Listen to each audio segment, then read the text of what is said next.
आपलं स्वागत आहे नाना. आणि सुरुवात साहजिकच सगळ्यात जास्त चर्चा एका योजनेची आहे. म्हणजे जशा लोकसभेच्या निवडणुका झाल्या तसं सरकारने आपल्या भात्यातून एक ब्रह्मास्त्र बाहेर काढलंय ज्याचं नाव आहे लाडकी बहीण योजना. आणि त्यावरून सरकारमध्ये जशी श्रेयवादाची लढाई सध्या सुरू आहे, या योजनेचा बोलबाला राज्यात सुरू आहे. आणि या योजनेमुळे आपलं सरकार परत येईल अशी भावना सरकारमधल्या मंत्र्यांची आहेत, नेत्यांची सुद्धा आहेत. त्याच्यामुळे विरोधकांना सुद्धा या योजनेची भीती वाटते आहे का? नाही, काँग्रेसला याची भीती वाटायचं काही कारण नाही.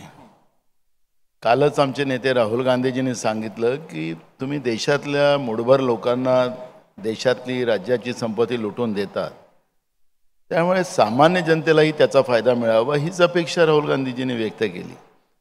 लोकसभेच्या निवडणुकीमध्येही ज्या आमच्या 5 गॅरंटीज होत्या त्याच्यातले 25 मुद्दे होते, त्याच्यामध्ये महिलांना आम्ही काय देऊ शकतो, वर्षापोटी किती पैसे देणार, ही भूमिका आम्ही स्पष्ट मांडलेली होती. त्यावेळेस भाजपवाल्यांच्या किंवा या सरकारच्या डोक्यात नव्हतं, ही भूमिका आमचीच होती. त्यामुळे आमच्या भगिनींना थोडे पैसे त्यांच्याजवळून महागाईच्या नावाने 100 रुपये घ्यायचे आणि तिला 1,500 रुपये द्यायचं, तेवढं माझ्या भगिनींना कळतं की हे फक्त मतासाठी आम्हाला ही लालच देतात आहे आणि आम्हाला जास्त लुटतात आहे, ते माझ्या भगिनींना माहिती आहे. आम्ही याच्यापेक्षा चांगली योजना, कारण की कर्नाटक तेलंगणा या राज्यामध्ये याच्यापेक्षा चांगल्या योजना आमच्या चाललेल्या, त्याच योजना महाराष्ट्रामध्ये पण आम्ही आणणार आहोत. त्याच्यापेक्षा जास्त पैसे पण आम्ही आमच्या भगिनींना देऊ. आमची प्रायोरिटी राहील महागाई कमी करण्यामध्ये, प्रायोरिटी राहील. म्हणजे यांच्यासारखे जास्त पैसे हे खिशे कापण्याचं काम करतात आम्ही बिलकुल नाही करणार. आम्ही आमच्या भगिनींना परवडेल अशा पद्धतीची व्यवस्था, महागाईवर त्या पद्धतीचा अंकुश लावू आणि महिलांना सुरक्षितता ही सगळ्यात महत्त्वाची बाब. आज महाराष्ट्र आपण पाहिलात की सगळ्यात जास्त अत्याचारातलं महिलांवर असलेलं, लहान मुली 4 वर्षाच्या 3 वर्षाच्या मुलीसुद्धा त्याच्यातून वाचल्या नाहीत. अशा पद्धतीचा हा क्राईम रेट वाढवणारा आणि महिलांवर अत्याचार होणारा शाहू फुले आंबेडकरांचा महाराष्ट्र, सावित्रीबाई फुल्यांचा महाराष्ट्र, महिलांवर अत्याचार होत असेल तर ही भूमिका आम्हाला नाकारता येत नाही. त्याच्यामुळे सत्तेमधलेल्या बसलेल्या लोकांना काय फील गुड करायचं असेल तर त्यांनी करावा, त्याला काही अडचण नाही. पण मी तुम्हाला सांगतो की महाराष्ट्रामध्ये भगिनी असतील, शेतकरी असतील किंवा शिकलेले मुलं मुली असतील किंवा गोरगरीब लोक असतील, या सरकारच्या बद्दलची तीव्र चीड त्यांच्या मनामध्ये आहे आणि हे सरकारला माहिती आहे, पण टाइमपास सरकार करते आहे. मग नाना, तुम्हाला असं म्हणायचं आहे का की या योजनेला तुमचा विरोध आहे? हो किंवा नाही? म्हटलं आम्ही याच्यापेक्षा चांगली योजना आणतो असं म्हटलं आहे. या योजनेला विरोध नाही म्हटलं. कालच राहुल गांधीजींनी याच्यातली भूमिका स्पष्ट केली की तुम्ही मूठभर लोकांना, अनिल अंबानींचं 1,700 कोटीचं कर्ज माफ केलं आत्ता गेल्या 6 महिन्यात. यांच्याजवळ तर अशी परिस्थिती आज आहे की जे आमदारांना यांनी निधी उपलब्ध करून दिलेली होती ती पण यांच्याजवळ नाही.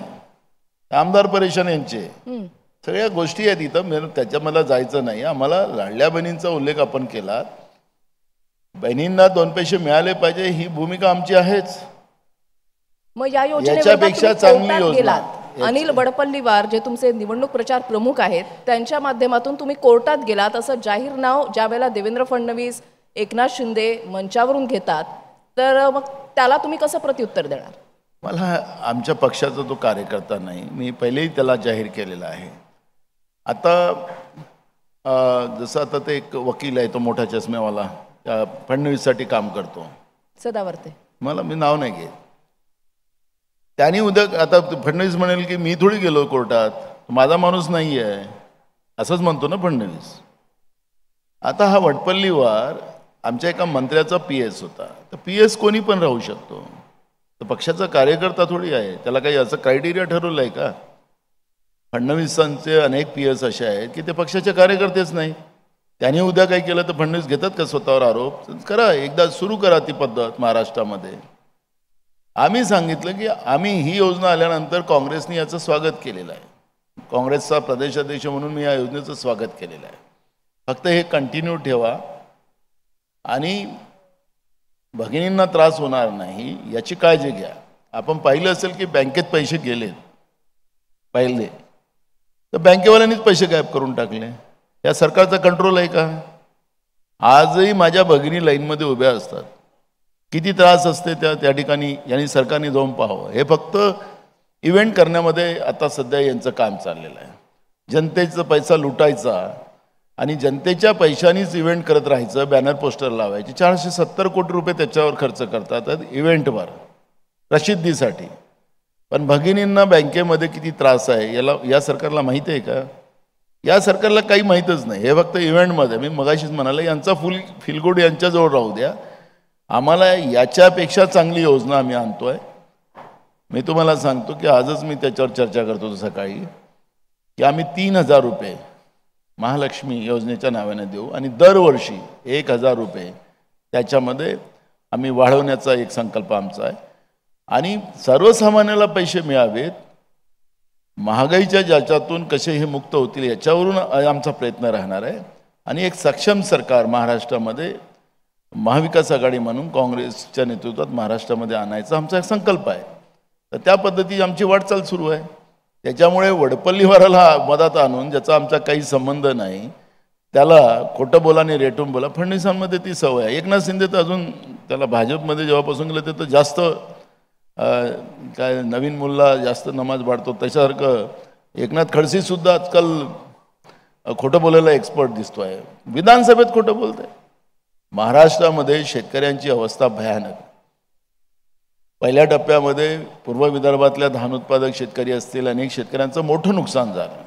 कुठली केंद्राची चमू आली नाही. आता दुसऱ्या याच्यामध्ये आलेलं पीक, तोंडात आलेला घास, विदर्भ मराठवाडा भागामध्ये जवळपास 72 लाख हेक्टर जमिनीचं पीक नाहीसं झालं. लोकांच्या घरात पाणी घुसलेलं आहे, चिखल आहे. आंध्र प्रदेशमध्ये केंद्राची चमू जाते, पण महाराष्ट्रामध्ये केंद्राची चमू येत नाही. हे डबल इंजिनचं सांगतात ना, यांचं फार आहे प्रेम. तर त्याच्यामुळे डबल इंजिनचं सरकार राहूनही सुद्धा काय फायदा आहे? केंद्रातली चमू आली नाही, पहिल्या टप्प्यातही आली नाही, आताही आली नाही. केंद्राने कुठली मदत केली नाही, राज्यांनी कुठली मदत केली नाही. महाराष्ट्रामध्ये शेतकऱ्यांच्या आत्महत्या किती वाढत आहेत, महिलांवर अत्याचार किती वाढत आहे. म्हणजे रोज 80 महिलांवर महाराष्ट्रामध्ये अत्याचार होते आहे, घटना पुढे येतात आहे. महिन्यापोटी 2,500 महिलांवर अत्याचार, लहान मुलीवर अत्याचार. हे कुठल्या गोष्टीचं श्रेय घ्यायचं सरकारने? त्या सरकारमध्येही एकमत नाही. ना अत्याचाराबद्दल तुम्ही बोलताय. बदलापूरला अशीच एक घटना घडली होती. राज्यात बरेच असे मुद्दे आहेत की जिथे विरोधक फ्रंट फूटला येऊन खेळत आहेत, पण लाडकी बहीणचा विषय निघाला की विरोधक बॅकफूटला जात आहेत. असं तुम्ही स्पष्टीकरणाच्या मोडमध्ये चालले जाता आणि उत्तरे तुम्हाला द्यावी लागतात, तसे प्रश्न विचारले जातात. सत्ताधाऱ्यांकडून हे सगळे प्रयत्न होत आहेत आणि तसे आरोप सुद्धा केले जात आहेत आणि प्रचारही होतोय. बदलापूर प्रकरणामध्ये सुद्धा लाडकी बहीण योजनेला बदनाम करण्यासाठी मुद्दाम काही फ्लेक्स विरोधकांनी या घटनेच्या आड राजकारण केलं त्या फ्लेक्सच्या माध्यमातून, असा एक आरोप सुद्धा सत्ताधाऱ्यांनी केलेला होता. तुम्ही मला प्रॉपर प्रश्न विचारला, नाही तर तुम्ही अलीकडे मीडिया पण पॉलिटिकल प्रश्न विचारतो. हे तुमच्यावर आरोप होत आहेत. आता पण तुम्हाला स्पष्टीकरण द्यावं लागलंय. तुम्ही प्रॉपर वडपल्लीवारांबद्दल तुम्हाला स्पष्टीकरण द्यावं लागलंय. प्रॉपर प्रश्न विचारला, मी तुमचं अभिनंदन करतो. खरं तर सरकारला लाज वाटायला पाहिजे. सरकार काँग्रेसने अनेक पाहिल्यात.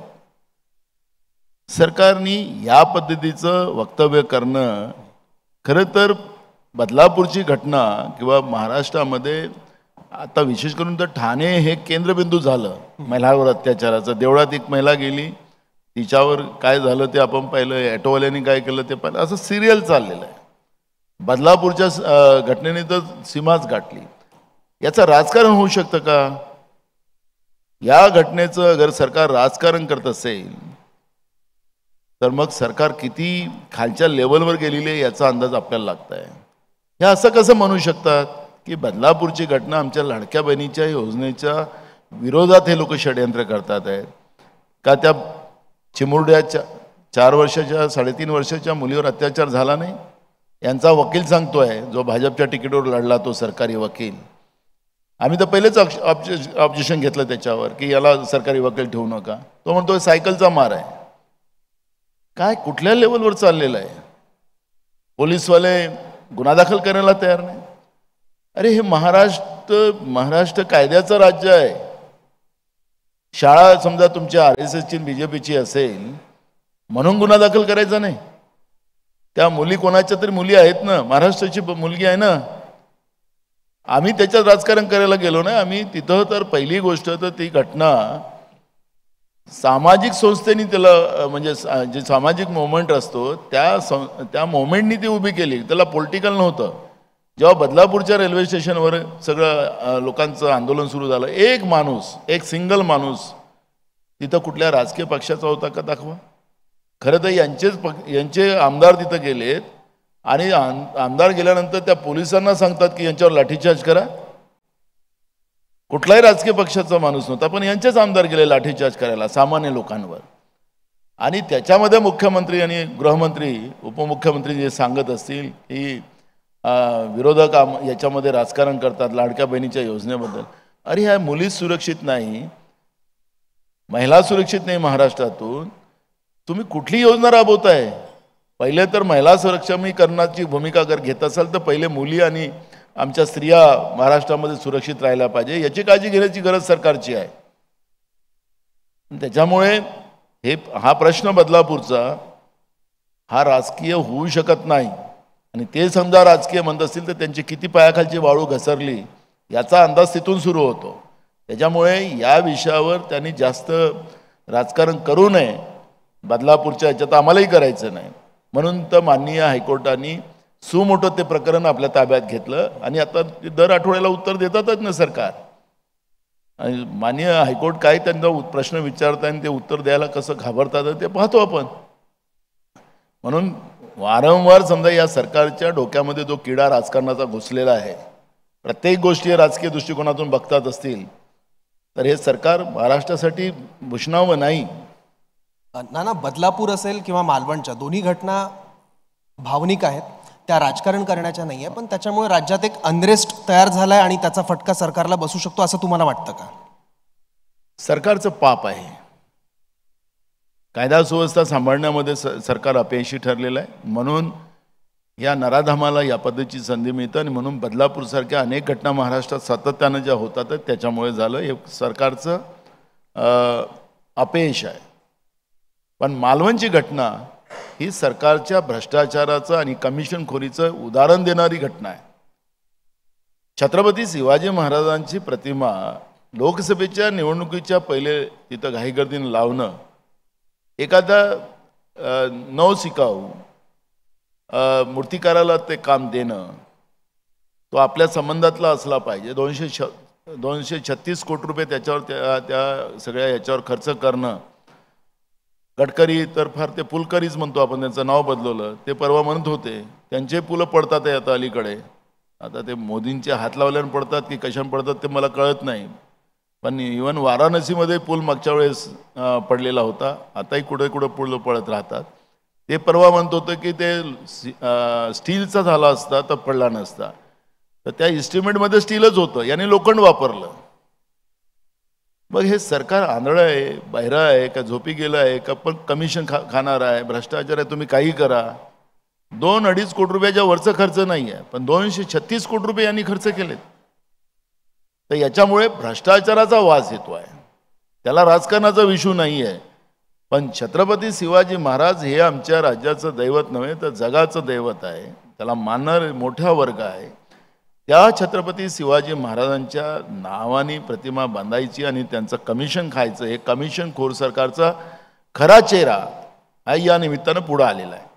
त्याच्यामुळे आम्हाला याच्यात राजकारण करायचं नव्हतं, पण आमच्या दैवताचा अपमान झाला. त्याच्यामुळे स्वाभाविक आहे आम्ही जेव्हा परवानगी मागितली, पोलिसांनी ऐन वेळेवर परवानगी नाकारली आणि आम्ही काय तिथं मोर्चा करायला नव्हतो गेलो. आम्ही तिथून गेटवे ऑफ इंडियाच्या छत्रपती शिवाजी महाराजांच्या स्मारकाला नतमस्तक व्हायला गेलो आणि ह्या सरकारला सद्बुद्धी द्या आणि महाराज, हा महाराष्ट्र तुमचा महाराष्ट्र आहे आणि अशा कमिशनखोरांना जागा दाखवा, एवढंच म्हणायला आम्ही गेलो. त्या दिवशी पोलीस प्रशासन सांगितलं की यांना परवानगी द्यायची नाही. म्हणजे मुंबईच्या रस्त्यावर 2 पावलंही चालायची आता परवानगी राहिली नाही. आम्ही तिथं जाऊन काही गोंधळ घालत नव्हतो, शांततेनं काढलेलं आम्ही. पण इतकं घाबरलेले सरकार आहे, घाबरट सरकार. म्हणून कुठलेही बेभान आरोप विरोधकांना लावतात, राजकारण करतात. राजकारण तर खऱ्या अर्थानं सरकारच करायला निघालेली आहे. त्याच्यामुळे या सरकारला जायचा वेळ आलेला आहे. जेव्हा माणूस जायचा म्हणजे जायचं म्हणजे जेव्हा माणसाचा शेवट असतो तर तो खूप जोराने हातपाय हलवतो. तशासारखं हे सरकार आता सत्तेतून बाहेर जायला निघालेलं आहे. म्हणून हे शेवटचा हातपाय हलवण्याचं काम हे सरकार करताना आपण पाहतोय. नाना, काल राहुल गांधी महाराष्ट्र दौऱ्यावर होते, तुम्ही सुद्धा होता, आणि राहुल गांधींनी स्पष्टपणे म्हटलं की जो चूक करतो तो माफी मागतो, आणि मोदींनी जी माफी मागितली त्यामागची अनेक कारणं आहेत. तर त्याच्यापैकी काही कारणं. जो जयदीप आपटे आहे हां, याचा लिंक कोणासोबत आहे? त्यांचं लिंक स्पष्ट होतं की तो RSSशी संबंधित आहे. आता तुम्हाला RSSच्या माणसालाच राज्याची तिजोरी लुटून द्यायची असेल तर तुम्ही लुटून देताच आहे. त्यांच्या अनेक NGO आहे, वेगळ्या कामाला लावलेले आहे. आदिवासीचे पैसे, सामाजिक न्याय विभागाचे पैसे ते त्यांचे NGO खाऊनच राहिलेले आहेत. त्या आदिवासी आणि सामाजिक न्याय म्हणजे शेड्यूल कास्टच्या लोकांना त्याचा फायदाच मिळत नाही, अशी परिस्थिती आज महाराष्ट्रामध्ये आहे. पण आता छत्रपती शिवाजी महाराजांची प्रतिमा बनवायला तोच माणूस तुम्ही का शोधला?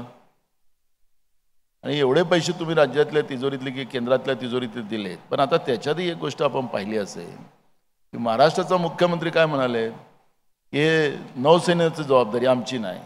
नौसेना म्हणाले की यांची जबाबदारी आमची नाही.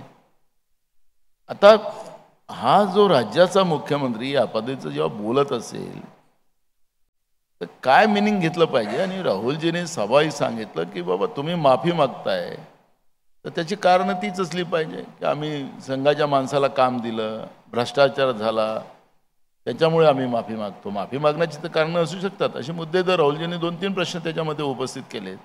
आणि त्याच्यामुळे भाजप आणि त्यांच्याबरोबर सत्तेत असलेली लोक त्यांचं पितळ उघडं झालेलं आहे हे आता स्पष्ट झालं.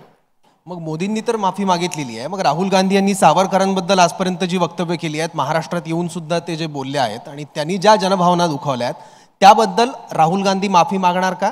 याबद्दल तुम्ही काय स्पष्टीकरण द्याल? हा प्रश्न सत्ताधाऱ्यांनी उपस्थित केला आहे. याच्यातही एक गोष्ट स्पष्ट होतं की छत्रपती शिवाजी महाराज आणि सावरकर ही तुलना होऊ शकतं का? सावरकरांची पुस्तकं वाचली नसतील तर थोडं वाचून घ्यायला सांगा त्यांना. सावरकरांनी छत्रपती शिवाजी महाराजांच्याबद्दल काय काय बोललेत तेही थोडंसं ध्यानात आणलं पाहिजे. मला त्या इतिहासात जायचं नाही, पण छत्रपती शिवाजी महाराज आणि सावरकरांची तुलना होऊ शकत नाही एवढंच मी बनेन. देवेंद्र फडणवीस अशा पद्धतीने आरोप करतात की काँग्रेस हा इतिहास बदलतोय, काँग्रेसनं चुकीचा इतिहास शिकवलेला आहे. आता शिवाजी महाराजांच्या बद्दल आमचे मित्र देवेंद्र फडणवीसांना किती अभ्यास आहे मला माहिती नाही, पण त्या दिवशी त्यांच्या चुकीच्या अभ्यासाची चुनक आम्हाला कळली की काँग्रेसने इतिहास केला की छत्रपती शिवाजी महाराजांनी सुरतेला लुटलं. काँग्रेस इतिहासकार नाहीत. इतिहासकारांनी जी काही त्यावेळची भूमिका मांडली तीच आम्ही पुस्तकात मांडली. अनेक इतिहासकारांनी त्याचं मग देवेंद्र फडणवीसांच्या प्रश्नाला अनेक उत्तरं अनेक इतिहासकारांनी दिलेली आहेत. तर सुरतेला का लुटलं गेलं काय त्याची कारणं इतिहासकारांनी सांगितलं. पण देवेंद्र फडणवीस असेल किंवा मोदी असतील त्यांना भाजपवर काँग्रेसवर टीका करायला शिवाय दुसरं काहीच नाही ना. त्यांची पापं लपवायचं तर म्हणून काँग्रेसकडे बोट दाखवायचं. तर 4 बोटं देवेंद्र फडणवीस तुमच्याकडे आहेत ना. आम्ही नाही बनवला इतिहास, हा इतिहासकारांचा इतिहास आहे. आणि म्हणून अनेक इतिहासकारांनी तुम्हाला विचारलं की देवेंद्र फडणवीस तुम्ही कशाला खोटं सांगता लोकांना, जे आहे ते गोष्ट सत्य आहे. आणि त्याच्यामुळे देवेंद्र फडणवीस खोटं बोला, रेटून बोला, खोटं नेरेटिव्ह लोकांमध्ये टाका, याच्यात ते एक्सपर्टी आहे. म्हणून मराठा आंदोलन असेल, आता 2014 देवेंद्र फडणवीसांनी सांगितलं की आमचं सरकार राज्यात देशात आलं तर आम्ही मराठ्यांना आरक्षण देऊ, धनगरांना आरक्षण देऊ, गोवाऱ्यांना आरक्षण देऊ, महादेव कोळ्यांना आरक्षण देऊ, असे खूप त्यांनी आश्वासन दिले. आता दोन्ही ठिकाणी 10 वर्षापासून तुमचं सरकार होतं, बहुमताचं सरकार होतं. आमची मागणी आहे जे राहुल गांधींची सातत्यानं मागतात की जनगणना करा. का नाही करत जनगणना? जनगणना करायची नाही आहे. त्यांचा मूळ जी संस्था RSS ते परवाच त्यांनी सांगितलं हिरवा कंदील दाखवलाय. आता हिरवा कंदील दाखवलाय RSSनी. जातीय जनगणनेसाठी हिरवा कंदील दाखवलाय RSSनी. काय जातीय जनगणना केली तर चालेल अशी भूमिका RSSनी घेतली आहे आता. इतके दिवस का नाही केली? 10 वर्ष का नाही केली? 2021 मध्ये जनगणना का केली नाही? 2011तली जनगणना डॉक्टर मनमोहन सिंग साहेबांची जवळची झाली ती जनगणना तुम्ही जाहीर का नाही केली? हे सगळे प्रश्न आहेत. आता ही जनगणना तुम्ही कराल तर त्याचं स्ट्रक्चर कसं राहील ते येऊ द्या पुढं. कशा पद्धतीची जनगणना करा, कारण की आम्हाला जनगणना अपेक्षित आहे. आर्थिक, शैक्षणिक आणि सामाजिक या 3 मुद्द्यावर ही जनगणना झाली पाहिजे आणि सगळ्या जातीची झाली पाहिजे, तरच याच्यातले सोल्युशन निघतील आणि त्याच्यातून हे प्रश्न सुटतील. मग 10 वर्ष इथंच घोषणा झाल्या होत्या, फडणवीसांनी घोषणा केली होती 2014 मध्ये, तर तुम्ही का नाही केली? महाराष्ट्रामध्ये OBC versus Maratha, Dhangar versus आदिवासी, गोवारी, म्हणजे ह्या सगळ्या आदिवासीच्या अनेक जाती ह्या आपसात भांडायला लावल्यात. तर तुम्हाला महाराष्ट्रामध्ये हा आपसात जाती जातीमध्ये धर्माधर्मामध्ये विकोपाला न्यायचं भांडण आणि त्याच्यावर राजकीय पोळ्या शेकायच्या आहेत का? याचं उत्तर का देत नाही ते लोक? हे उत्तर द्यायची गरज आहे ना. त्याच्यामुळे आमचा प्रश्न एकदम सरळ आणि साधा आहे की महाराष्ट्रामध्ये जे एकात्मतेचं वातावरण, कारण शाहू महाराजांनी सुद्धा तीच भूमिका त्या काळात मांडली होती, महात्मा फुल्यांनी तीच भूमिका मांडली होती, बाबासाहेब आंबेडकरांनी तीच भूमिका मांडली, छत्रपती शिवाजी महाराज ती भूमिका, त्या विचारावर हा महाराष्ट्र चालतो, या कोणाच्या भरोशावर नाही चालत. पण ही आपल्या आपल्या पद्धतीचा इतिहास सांगून आणि त्या इतिहासाची तोडमोड करण्यामध्ये भाजप एक्सपर्ट आहे आणि त्याच्यामुळे हे सगळं महाराष्ट्राला आग लावण्याचं काम सुरू आहे. नाना, तुम्ही आता मराठा आरक्षणाचा मुद्दा या ठिकाणी बोललात. मराठा आरक्षण आमचं सरकार सत्तेमध्ये असताना हायकोर्टामध्ये टिकलं, सुप्रीम कोर्टामध्ये टिकलं, असं काही वेळापूर्वी देवेंद्र फडणवीस जेव्हा आमच्या या कार्यक्रमामध्ये सहभागी झाले त्यावेळेला ते बोलले होते. मात्र महाविकास आघाडीला हे आरक्षण टिकवता आलं नाही. जर महाविकास आघाडीचं सरकार आलं तर मराठा समाजाला आरक्षण मिळणार? मी सांगितलं की फेक नेरेटिव्ह टाकण्यामध्ये फडणवीस फार एक्सपर्ट आहे. इतका एक्सपर्ट आहे की त्याच्या एक्सपर्टीला चॅलेंजेस नाही महाराष्ट्रात.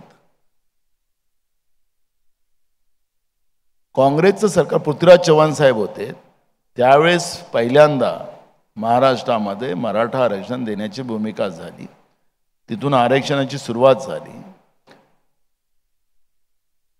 यांनीच त्यावेळेस त्यांचे जे वकील आहेत त्या वकिलांना कोर्टात पडवलं, दोघाही नवरा बायकोंना, एकच नाही केलं, दोघे नवरा बायको गेले. यांनीच तिथं जोरात विरोध केला. त्यानंतर सुप्रीम कोर्टामध्ये ते पृथ्वीराज चव्हाण साहेबांच्या काळात आणलेलं आरक्षण संपलं. मग यांचं सरकार आलं.